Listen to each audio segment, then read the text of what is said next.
time to get into it, y'all. Another episode, so let's get into it.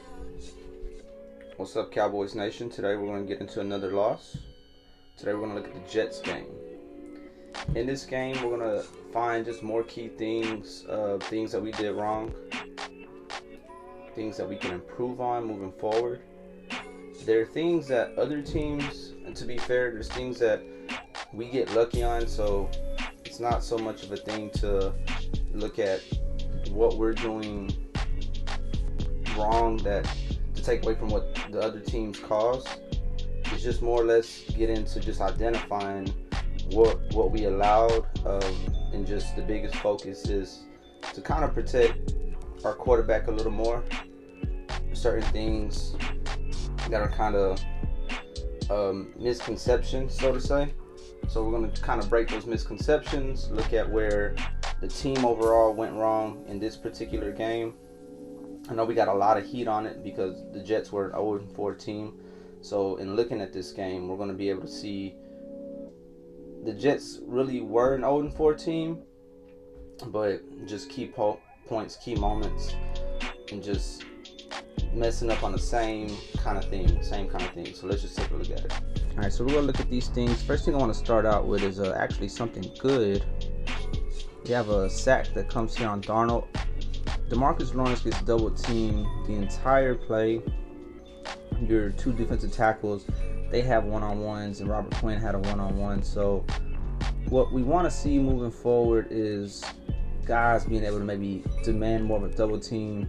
DeMarcus Lawrence actually gets there first, but it has a hard time getting the sack because he was being double teamed. So I'm kind of excited to see what a Tyron Crawford could do, just bringing more of a strength game and helping DeMarcus Lawrence next year. Moving into this one, we'll look at that. They're going to line up this right here. We're going to keep seeing it 3rd and 5 or less. Just the lack of creativity. You got 3 receivers run a comeback. Get it out there to Amari Cooper, hoping that he can just win a 50-50. Dak just kind of panics with this. I mean, I don't even understand what's the point of waiting. Maybe for Cooper to maybe beat his man, but lack of creativity. Hopefully those things can get fixed when we're approaching 3rd and 5s and just scare defenses a little more. We're going to look at this right here. You're the 0-0 game. Good pressure.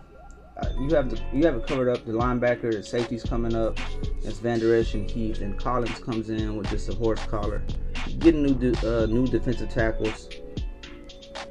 Maybe that'll kind of help. Maybe get a little more experience with a Poe and a McCoy. But right there is just a bad play to give the Jets another opportunity. And then right here you see the defensive tackles just get pushed back. So maybe just some help and overall experience at the defensive tackle position is going to give us a better opportunity in those trenches. This was a 2-point game, so right here, if you can limit them to a field goal rather than giving them an extra opportunity to get a touchdown, you might help yourself in the end. Right here, lack of creativity, want to point that out. Major problem. 3rd and 1, line up, and they run, and we're not just going to be able to push people over every time. So we need to make defenses kind of push on their toes, and most defenses, if they're gambling, most likely they're going to know that the Cowboys are going to run right there. Romo actually caused this play, and he talks about how the Cowboys are either going to sneak or run it to the side, and this is exactly what you see. 4th and 2, he called it. You see Jamal Adams right there, just sniff it out perfectly. So yeah, we need more creativity. And what happens there is that you settle for, you don't go for a field goal, right? First quarter, you need points on the board. You try to go for that 4th and 2. Jason Garrett had a tendency to be overly aggressive, and it just kind of creates this opportunity for the Jets to you drive down all the way down there. You don't get any points, empty calories, and the Jets take advantage of it by throwing this long strike. That wasn't too common of the Cowboys defense, but still bad overall. Right here, you have another missed opportunity to gain points. You get a clear touchdown. This pick play, if the Cowboys, I don't know if it's coaching, teach them how to run their routes better. Player overall has to execute. I'm sure that's something they emphasize. But he cuts off Jamal Adams. I think if he runs to where he doesn't collide, you get that touchdown. Right here, you have a 39. You don't pick it up. You're right there near the red zone, so you have to settle for a field goal here, which you have Brett Maher as a kicker, and as a lot of kicks he just missed. He made a 60-yarder and a 50-yarder earlier in the game, and right here he just misses a 40-yarder. Earlier that might have been the reason Jason Garrett went for it earlier, just because you just had a lack of trust in that, and you shouldn't have a trust issue with your kicker when it comes to 40-yard field goals. And it forces you in the end to go for this 2-point conversion, and you miss it. They just bring in a blitz. I think anytime a team wants to throw the Cowboys off, you just bring in a blitz, because there's not going to be any creativity right there. All right, y'all. So again, first thing I want to emphasize the thought of empty calories. We saw three drives where Dak Prescott gets his team down the field. The offense is rolling, and you stop. You had one where you're all the way there in the first quarter. You need points. Instead, Jason Garrett goes for it on the 4th and 2. I think Jason Garrett was very reactive. So 1 week prior to that, you had the Green Bay game where people criticized him for kicking the field goal, and probably wanted him to be more aggressive and going for the touchdown. And Brett Maher misses that field goal. So there you have a very reactive kind of mindset to say that we're gonna forego this field goal. We're gonna go for it on 4th and 2 to show people that I can be aggressive.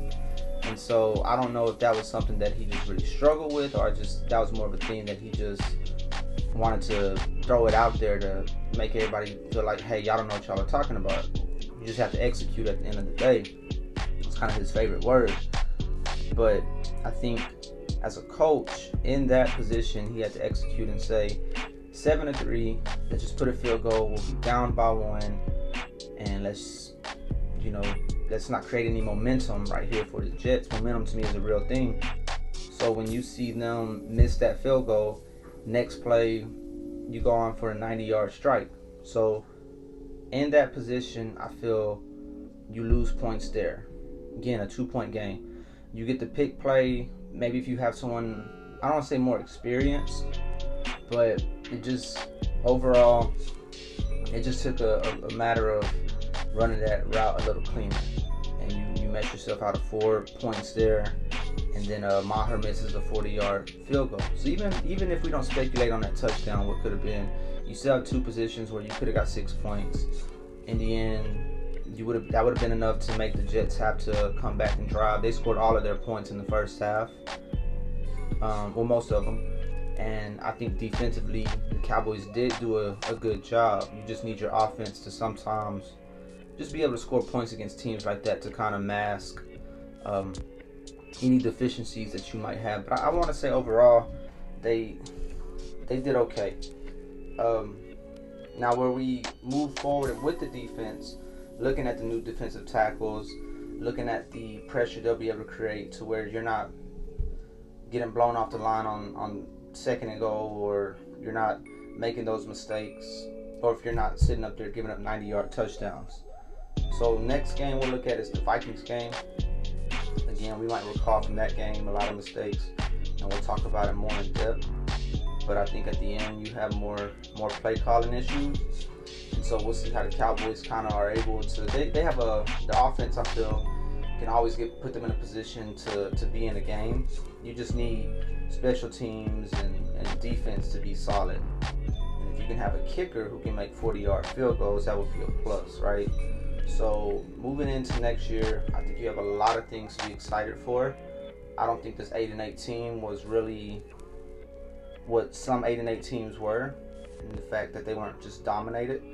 But we'll look into the other games, and we'll just keep kind of calling out things that our Cowboys can get better at, so that it's not always just on the quarterback, or we can make the quarterback look a little bit better. That's the game anyways. But it's D-Shift with y'all. I appreciate y'all.